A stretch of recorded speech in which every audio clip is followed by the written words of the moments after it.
Hey Bulldog Country, I'm here with UMD junior Brandon Colucci, who raced in last weekend's Red Bull Crashed Ice event. Now before we get started in the whole crazy weekend of it, how did you get started in a sport like this? So growing up, I've been playing youth hockey all my life, really. So I've been a big skater. I really like to get out on the ice, play pond hockey or whatever it is. And one of my friends came up to me and had told me about this sport of ice cross downhill. There's this event over at Mont du Lac in Superior, and they were just saying, you know, come out and try it out. And I'm like, why not? Let's give it a shot, see what this is all about. So ended up trying that out and really was just falling in love with the sport of the thrill of going downhill on ice skates. It was just really exciting for me. So in preparation of the whole weekend, what do you do to practice?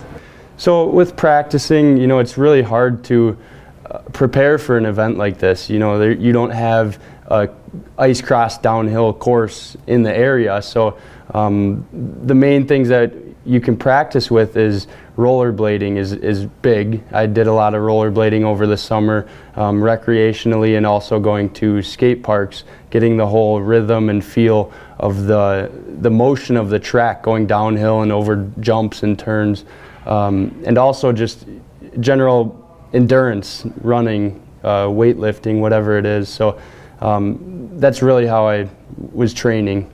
Now, what about that, I believe it's Monticello, there's a course out there that kind of replicates it?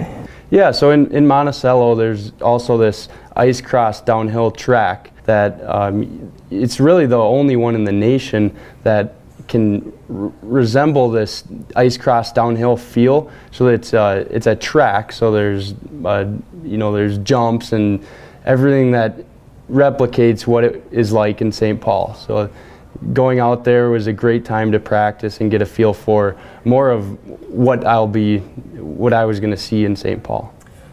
So take me through when you got down to the cities in St. Paul. What did you do when you first got there? So Wednesday night, we all came together, all the athletes, and checked out the track, really just looking at the different features and what we're getting ourselves into, so getting an idea of what the track looks like.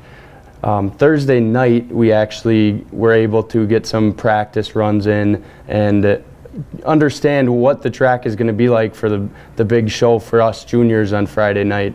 So that Thursday night, we were doing a few practice runs, and literally like the first guy that went down the track ended up knocking himself out. And you know, we see this happen and it's like, holy crap, like what are we going to do? Like, this is a scary thing. So leading into Friday morning was some more practice runs, and we got a few practice runs in the morning, and then time trials were at 11 to 1 on Friday. You were competing in the junior division, which is different from the men's division. Take me through what you had to do on that Friday. Yeah, so Friday morning we were offered to go down the track once, get a little practice session in, and what happened for me that morning was getting on the track, my first run, it was great. Coming out of the first drop, it was awesome. Coming around the first wall, it went very smoothly. Everything was going well.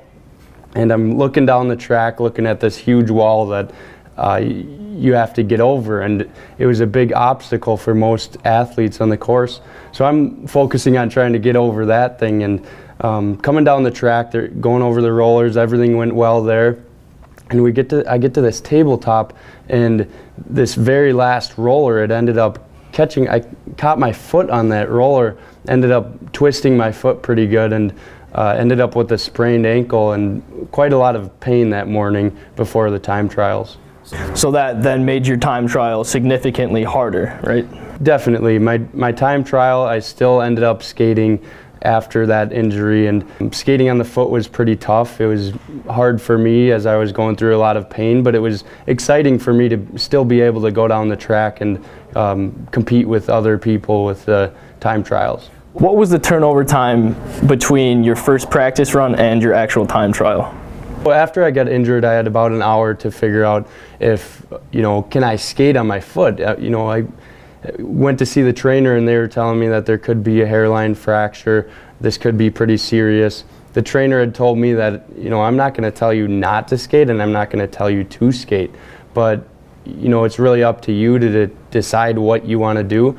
So I had about an hour of time to decide, okay, am I going to do this time trial? Am I going to skate to try to compete to get into this main event on Friday? So you ended up taking 17th out of 32, and they only took the top 16.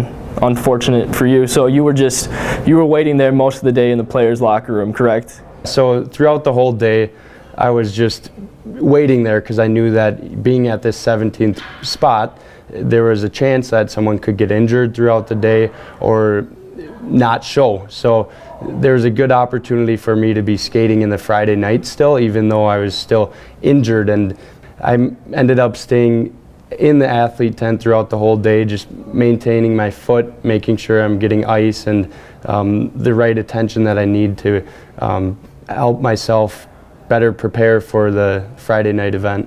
So you're in the players' locker room for most of the afternoon, several hours. You don't know if you'll be racing or not that night in juniors. What's going through your head? I was definitely very anxious, being in a lot of pain. I was still anxious to know if I'm going to be skating it that night. So, my head was just everywhere. It's like, what's going to happen tonight? There's thousands of people, thousands of fans that come out to watch this. All my friends and family members are coming out to see me skate. And I need to decide, can I skate? And also, if I'm going to skate was a big concern. They allowed you to go down even if you hadn't qualified yet to make the top 16. They allowed you to go down for a practice run. And then you were able to actually sneak into the top 16 because someone, unfortunately for them, got injured themselves. Yeah, so what happened with that was actually the night of Friday night, I actually got to do a practice run with, all the fans are there, my family members are there to see me, so that was really exciting for me to finally get everyone to see what I've been training for. I got to the end of the track and I was very relieved to even finish the race. My foot hurt a lot and I was just very proud of myself for finishing. I ended up getting back up to the top of the course, back to the athlete tent, and they said, you know what, we have one more spot open for this junior event. Someone ended up getting injured and I was so shocked at that. I was like, okay, now I need to decide, this is my opportunity. Can I go down one more run? So you did end up deciding to skate in the round of 16. What's going through your head at that point? At that point I was really just in the whole adrenaline rush scene, and I wasn't really thinking about my foot or anything at that point. I was just really excited to be able to go in this main event for the skaters. As far as your round of 16 qualifying run, how well did you skate, and were you able to skate pretty well? Going down the course, it was very hard because I couldn't do many strides with my foot being injured, but it ended up working out as, I just figured I just got to go down the track, got to complete the course. That's all my goal was, is to finish the track. Ended up placing third out of 4 people in my heat. Very excited about that, just to even be finishing the race. So they only took the top 2 from every heat, which made that race your last race of the weekend. What are your future plans for the sport? Do you plan on trying to get back to St. Paul next year?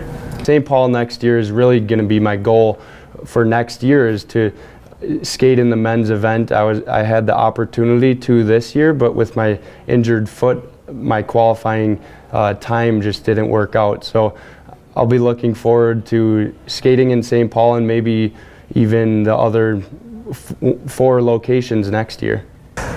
Like you said, this is the main event for the sport in St. Paul. What's it like just being up there with the best of the best? It's incredible. I mean, just the whole experience of being up against these top athletes in the world, like Cameron Nas, Max Dunn. These guys are committed skaters. They put in so much time, and a lot of training goes into it. And just to be there with them, skating next to them, it's just such a rewarding experience to be looking forward to, where I can go with this sport. So, All right, well, thank you, Brandon. thanks, Austin.